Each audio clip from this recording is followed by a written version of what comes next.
Alrighty, it's time for the Tuesday, February 5th, 2013 vlog. Yeah, it's the end of the day, more or less. And, yeah, time to vlog. As I said, I go around YouTube and take my stroll around YouTube, and every once in a while things pop up that I want to see. The one that I found interesting was this one about the Asian stereotypes. And here's my napkin. I save the napkins from the restaurants when I go to restaurants.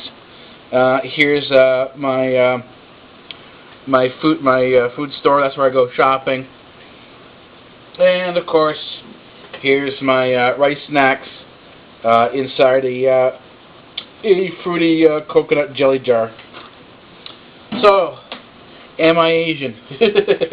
Well, in some respects I am Asian. My culture, which is Greek Syrian, is sort of on the western edge of Asian culture.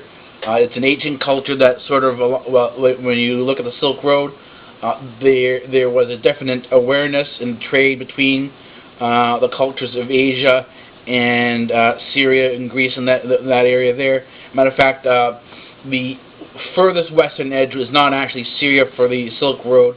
It's actually Africa and Egypt. So you can sort of push your stuff all the way back, all as far west as Africa if you wanted to. And the eastern end of the Silk Road was all the way into what we normally call Asia today. So there was a common trade route, a common awareness between the cultures.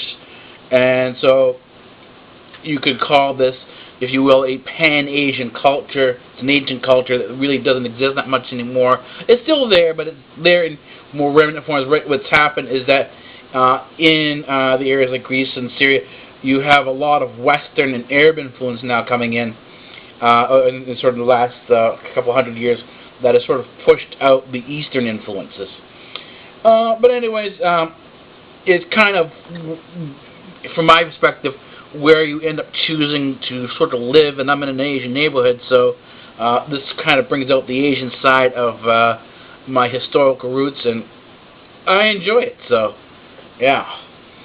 The other thing is that I was just at another girl's website, another girl's channel, and she was talking about feminism and why she's a feminist.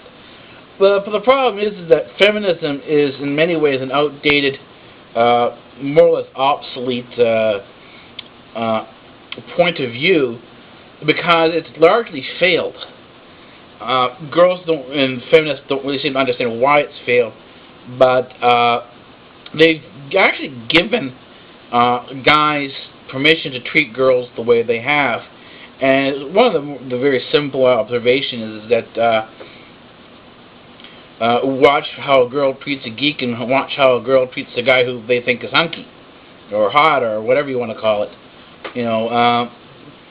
You have one guy, just because they look a certain way, they don't even want to know them, even give them a chance. Another guy, because they look a certain way, it doesn't matter how they treat them, they want them. So, I mean, this is sort of where you have Rihanna going back to Chris Brown again. This is sort of recently, with a lot of feminists are kind of puzzled and see why this actually happens.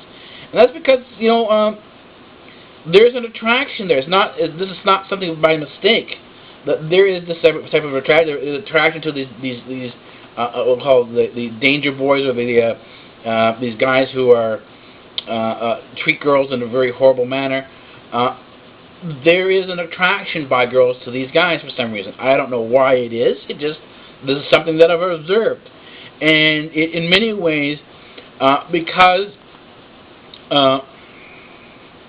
feminists have taken the idea that women can do no wrong, and this is all within the realm of women's wisdom, as they sort of tacitly permit this inside of the wisdom of a woman, going back to the abusive husband and boyfriend, they now all of a sudden condone it through the assignment of this sort of wisdom.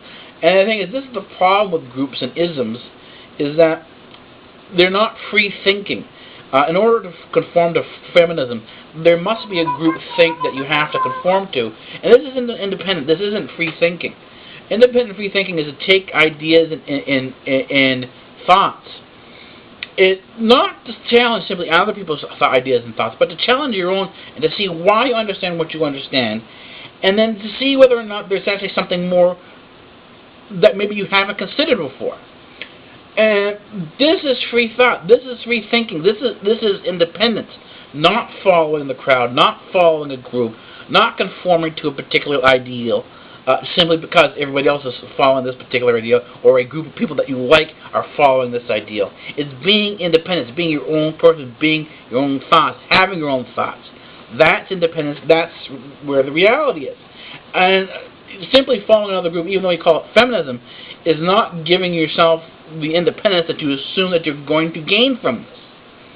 So, I think, feminism is in many ways a pretender to the throne of independent thought and freedom, because it is not. It's another ism. It's a group think, and it forces the people who think like this into a particular mindset, into a particular group think that you have to conform to.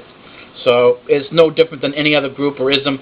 And for myself, it's not for me. I choose independence, and anyone else who wants to choose independence, hey, that's great. That's what I think you should be doing, is choosing your own path. But not everybody's like that. So, anyways, that's it for tonight. I will see you tomorrow for the next vlog. Alright, take it easy.